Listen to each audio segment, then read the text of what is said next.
ஏம்மா ஒரு வழியா உன் மருமகன் கையில கால விழுந்து கெஞ்சி கூத்தாடி தனி கொடுத்தன போறதுக்கு எப்படியோ சம்மதிச்சிட்டாமா. அடி கள்ளி, இப்பதாண்டி நீ ஏன் மொவானை நிரூபிச்சிருக்க.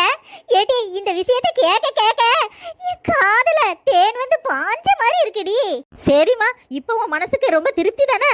உன் மருமகன் வேற ஆபீஸுக்கு பெர்மிஷன் போட்டிருக்கோமா, சீக்கிரமா போய் நாங்க வீடு பார்த்துட்டு வந்துடுவோண்ணா. சரிடி, சீக்கிரமா போங்க போங்க, கொஞ்சம் பெரிய வீடா பாருங்க. என்ன அம்மாவும் வந்து போய் இருக்கலாம்ல? சரிம்மா, நான் வாரேன்.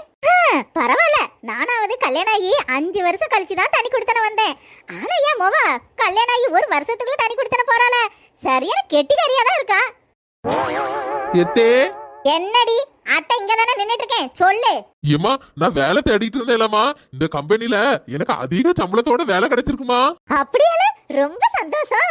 ஏத்தே, உங்களை மாதிரி தான் நானும் ரொம்ப சந்தோஷப்பட்டேன் தே. ஆனா என்னன்னா ரொம்ப தூரம் தே, போகிறதுக்கு 2 மணி நேரம், வர்றதுக்கு 2 மணி நேரம், மொத்தம் 4 மணி நேரம் இதுலயே போயிருது தே.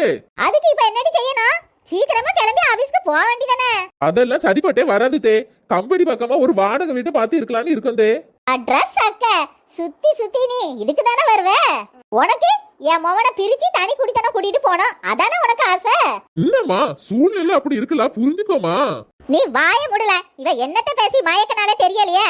நாளா தனி குடித்தனத்துக்கு ஒரு நாள் சம்மதிக்கவே மாட்டேன்.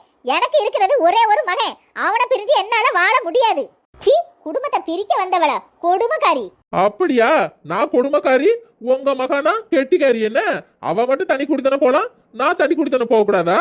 என்ன உங்க பொல்லாத நியாயம்?